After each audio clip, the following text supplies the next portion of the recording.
Oh, hey, good to see you again. Welcome back to Story Time with Justin.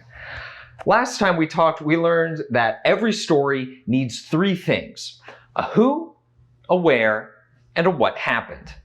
Today, we're going to learn about the three parts that make up every story in a lesson that I like to call story sequencing.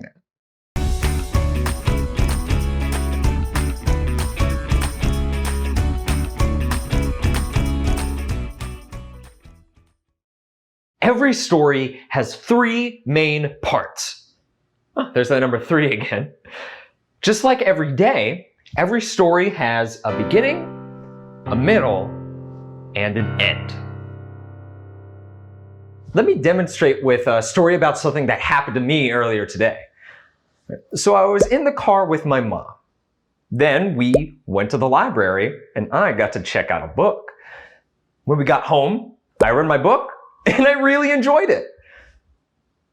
Did you see the beginning, middle, and end of my story? Let's review. In the beginning, I was in the car with my mom.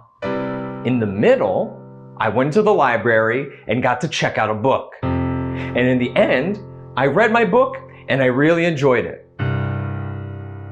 Of course, stories don't always have to be about us. Sometimes they're about someone that we know. For example, my friend Keisha is an artist. She painted a picture of an elephant and entered it into an art contest. And Keisha's painting won first place. Let's review the parts of that story. In the beginning, you met my friend Keisha. In the middle, you learned that she submitted her painting into an art contest. And in the end, you found out that she won first place. Of course, we know that stories don't have to be true. We can make up our own story as long as it has a beginning, a middle, and an end. Let's see. Oh, think. I got it. Remember Percy, the lonely whale? Let's make up another story about him. Okay, so we need a beginning. Oh, I know. One day, Percy was swimming with his ocean friends, and then he took a wrong turn. Okay, now Percy's lost. Now we need a middle. I know.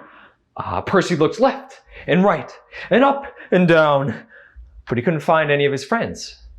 So he began to sing a sad song. And his friends heard his song, and they followed the sound of his voice until they found him again. All right, let's review the parts of our made-up story. In the beginning, Percy took a wrong turn and got lost. In the middle, he began to sing a sad song. And in the end, his friends followed the sound of his voice and they found him again. Stories are so much fun.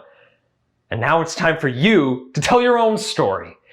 Remember, all you need is a beginning, a middle, and an end. This is a really good story. I think when I'm done with this book, I'm gonna write my own story. Reading stories is fun, but I think telling your own is even better. So enjoy telling your own story.